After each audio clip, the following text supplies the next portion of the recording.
നമ്മളിപ്പോൾ നിൽക്കുന്നത് പുതുപ്പള്ളി MLA ചാണ്ടി ഉമ്മൻ സാറിൻ്റെ കൂടെയാണ്. നമുക്ക് സാറിനോട് ചോദിക്കാം, 2050 എന്ന വർഷം എങ്ങനെയാണ് പുതുപ്പള്ളി കാണുന്നത്? നമുക്കറിയാം, വെണ്ണിമല ക്ഷേത്രം എന്ന് പറഞ്ഞാൽ 2000 വർഷം പഴക്കമുള്ള കേരളത്തിൽ തന്നെ ഒരു പുരാതന ക്ഷേത്രങ്ങളൊന്നാണ്. അതിനെ ബേസ് ചെയ്ത ഒരു റിലീജിയസ് ടൂറിസം സെന്റർ, ഒരു ഇന്റർനാഷണൽ സ്റ്റേഡിയം വരണം എന്നുള്ളതാണ് നമ്മുടെ ഒരു സ്വപ്ന.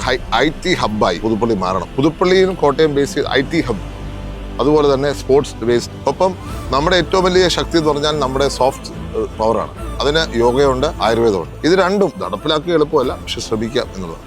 ഇതായിരിക്കും ഒരു മെസ്സേജ് സാറിന് അടുത്ത യൂത്തിന് കൊടുക്കാനുള്ളത്. നിങ്ങളാണ് ചേഞ്ച്. പക്ഷെ ആ ചേഞ്ച് ലോകത്തിൽ പോയി മാറ്റുന്നു. പല അവിടെ രാഷ്ട്ര നേതാക്കളായി മാറുന്നു, രാഷ്ട്രീയ നേതാക്കളായി മാറുന്നു, IT രംഗത്തെ നേതാക്കളായി മാറുന്നു. പക്ഷെ ഇനി ഈ കേരളമാണ് മാറേണ്ടത്. അത് നിങ്ങളുടെ ഉത്തരവാദിത്തമാണ്. എഡ്യൂക്കേഷൻ ഫ്രീ ആയിട്ട് നമുക്ക് കൊടുക്കാൻ സാധിക്കും. എത്ര പഠിക്കാൻ നമ്മുടെ ചെറുപ്പക്കാർ ആഗ്രഹിച്ചാലും, ഇന്ത്യക്കാരായ മലയാളികൾ പഠിക്കാൻ ആഗ്രഹിച്ചാലും അവരെ ഫ്രീ ആയിട്ട് പഠിപ്പിക്കണം. നമ്മുടെ ഗവൺമെന്റ് ആണ് ചെയ്യേണ്ടത്. നമ്മളിപ്പോൾ കേട്ടത് പുതുപ്പള്ളിയുടെ ഫ്യൂച്ചറാണ്. എങ്ങനെയാണ് പുതുപ്പള്ളി എന്നൊരു കോൺസ്റ്റിറ്റ്യുവൻസി 2050 എന്ന വർഷം കാണുന്നത്? അപ്പോൾ നമുക്ക് ഇനിയും കേൾക്കാം നമ്മുടെ ലീഡേഴ്സിൻ്റെ അടുത്ത്.